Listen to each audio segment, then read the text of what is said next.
السلام علیکم دوستو، آپ دیکھ رہے ہیں امتیاز گل یوٹیوب۔ سابق وزیر اعظم عمران خان کا ایک اور جلسہ گوجرانوالہ میں، یعنی کراچی، پشاور، ملتان، فیصل آباد، گوجرانوالہ، اور آج یعنی ہفتے کے روز ایک بار پھر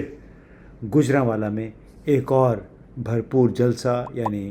شو آف پاور کا اظہار۔ اب کون کون سے جلسے کا ذکر کریں، کہاں کہاں کی باتیں سنائیں؟ سب تقریریں بھی اس میں ایک جیسی ہیں، کانٹینٹ ایک ہی ہے، پیغام کوئی مختلف نہیں ہے باقی جلسوں سے، اور پیغام یہ ہے کہ عزت کے ساتھ جینا سیکھیں، دوسروں کی ڈکٹیشن قبول نہ کریں، اپنے فیصلے اپنے مفادات کے مطابق کریں۔ یہی وہ پیغام تھا جو عمران خان نے گوجرانوالہ کے جلسے میں بھی دیا، اور یہ وہ سلسلہ ہے جو ان کے ایک امریکی چینل کے ساتھ اپریل 2021 20-21 اپریل کی بات ہے، اس میں انہوں نے کہا تھا ایبسولوٹلی ناٹ، یعنی قومی مفاد میں ہم امریکہ کو فوجی اڈے نہیں دیں گے۔ وہ الگ بات ہے کہ بعد میں کیا ہوا، لیکن عمران خان کا بیانیہ ابھی تک وہی ہے، اسی پہ وہ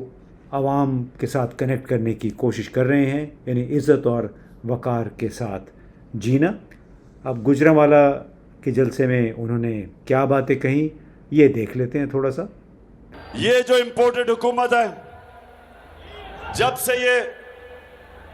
سے یہ اقتدار میں آئے، ان کی یہ کوشش تھی کہ یہ تحریک انصاف کو ختم کریں، اور اب ہم ہمیشہ کے لیے اوپر بیٹھ جائیں گے۔ ہمارے بعد ہمارے بچے، ساروں نے اپنے بچے تیار کیے ہوئے باریوں کے لیے، کہ جس طرح ہم بھیڑ بکریاں ہیں، ایک جائے گا تو بچہ آ جائے گا، اور بچے بھی پھٹے ہوئے بچے۔ عمران خان نے اس جلسے میں وزیر اعظم شہباز شریف کی اس تقریر کا یا اس بیان کا بھی حوالہ دیا جو انہوں نے اقوام متحدہ کے سیکریٹری جنرل گوتیرش کی موجودگی میں کہیں، اور انہوں نے بار بار ان کو وہ یقین دلا رہے ہیں کہ آپ کی طرف سے آنے والی امداد کی ایک ایک پائی ہم اس کا حساب دیں گے، اس کا حساب کتاب رکھیں گے، یعنی وہ ضائع نہیں ہوگی۔ اور دلچسپ بات یہ ہے کہ جس دوران عمران خان یہ تقریر کر رہے تھے یا ان کے کلپس شہباز شریف کی تقریر کے دکھا رہے تھے اپنے جلسے میں، پورے جلسہ گاہ سے چور چور چور کے نعرے بلند ہو رہے تھے، اور اس سے یہ ظاہر ہو رہا تھا کہ کس طرح پاکستان کے کم از کم وہ عوام جو 35 سال سے کم عمر کے ہیں، وہ خواتین جو ہماری روایتی سیاسی جماعتوں کے لیڈران سے بالکل عاجز آ چکے ہیں، وہ نہیں ان کو قبول نظریاتی طور پہ کہ وہ عمران خان کا بیانیہ اب قبول کر چکے ہیں، اور وہ یہ ہے کہ اگر قوم کے طور پہ، خود مختار قوم کے طور پہ زندہ رہنا ہے تو دوسرے لوگوں کی ڈکٹیشن ماننا آپ بند کر دیں، امداد مانگنا بند کر دیں، اپنے پاؤں پہ کھڑا ہونے کی کوشش کریں۔ اب یہ تمام تر جو جلسے بھی ہو رہے ہیں، پھر انہوں نے شہباز شریف صاحب کا بھی ذکر کیا، اور آپ نے دیکھا ہوگا کہ جس انداز میں شہباز شریف صاحب اقوام متحدہ کے سیکریٹری جنرل کو جنرل سیکریٹری کہہ رہے تھے، پھر بعد میں جس انداز میں انہوں نے رخصت کیا، جس طرح وہ بڑی دیر تک ان کے ساتھ ہاتھ ملاتے رہے، اور بیرونی ممالک میں اس طرح نہیں ہوتا کہ آپ کسی کو بار بار کندھے پہ ہاتھ رکھیں، ان کی پیٹھ پہ ہاتھ رکھیں، پھر کئی سیکنڈ تک ہاتھ ملاتے رہیں۔ وہ آپ دیکھ رہے تھے، آپ نے دیکھا ہوگا ٹی وی پہ کہ اقوام متحدہ کے سیکریٹری جنرل بڑے سے انکمفرٹیبل بھی ہو رہے تھے، اور ہمارے وزیر اعظم ہیں، ان کو شاید اس کا احساس نہیں ہو رہا، تو وہ ایسے ہی ان کے ساتھ سلوک کر رہے تھے جیسے آپ اپنے کسی بیٹے، بیٹی، بھانجے، بھتیجے کے ساتھ کریں کہ آئیں بس آپ جہاز میں سوار ہو جائیں، آپ کی روانگی کا وقت ہو گیا ہے۔ تو یہ وہ وزیر اعظم تھے جو گوتیرش یعنی اقوام متحدہ کے سیکریٹری جنرل کو یقین دلا رہے تھے کہ ہم آپ کے دیے ہوئے پیسے ایمانداری سے خرچ کریں گے، جیسے کہ اب تک تو پاکستان میں بہت ہی ایمانداری سے کام ہوا ہے. اسی وجہ سے ہمارے چاہے صحت ہے، تعلیم ہے، گورننس ہے، اس میں تمام انڈیکیٹرز جو ہمارے صومالیہ، سوڈان، افغانستان جیسے ممالک ہیں، ہم ان کے قریب قریب ہیں. یعنی اگر اتنے ہی ہمارے حکمران، چاہے وہ فوجی ہیں چاہے سویلین ہیں، اچھی حکمرانی کر رہے ہوتے تو کیا ہم رول آف لاء کی انڈیکس میں اتنے خراب ہوتے، تعلیم یا صحت کے حوالے سے ہمارے اعداد و شمار اتنے خراب ہوتے. اب یہ تمام تر شور شرابہ ایک ایسی صورتحال میں ہو رہا ہے جبکہ خدشات کا اظہار ہے کہ اسلام آباد ہائی کورٹ جلد ہی عمران خان پر توہین عدالت کے جرم میں فرد جرم عائد کرنے والی ہے، کیونکہ انہوں نے زیبا چودھری جو سیشن جج تھے ان کے حوالے سے کوئی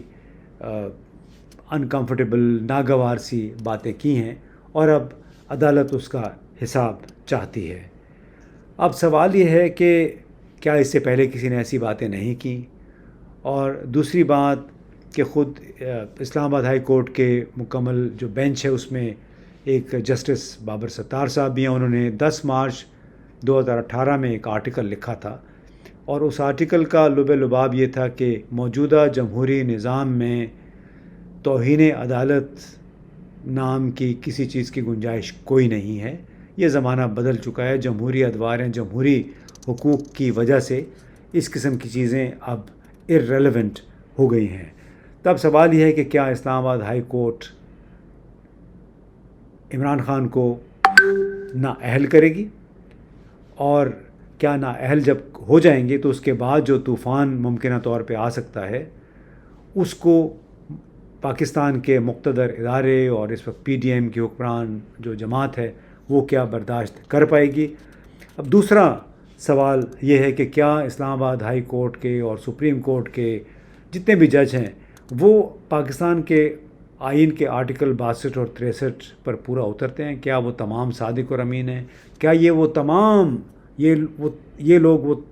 ایسے ہیں جنہوں نے زندگی بھر کوئی غلط کام نہیں کیا، کوئی غیر قانونی مشاورت، غیر قانونی وکالت نہیں کی ہے؟ یعنی ان میں سے کون پاک دامن ترین انسان ہے جو ایک سابق وزیر اعظم کو صادق اور امین کی کسوٹی پر پرکھے گا؟ آخری بڑا سوال یہ ہے کہ اگر عمران خان کو نااہل قرار دے دیا جاتا ہے، کیا اس سے پاکستان کی ریاست کی گمشدہ ساکھ بحال ہو سکے گی؟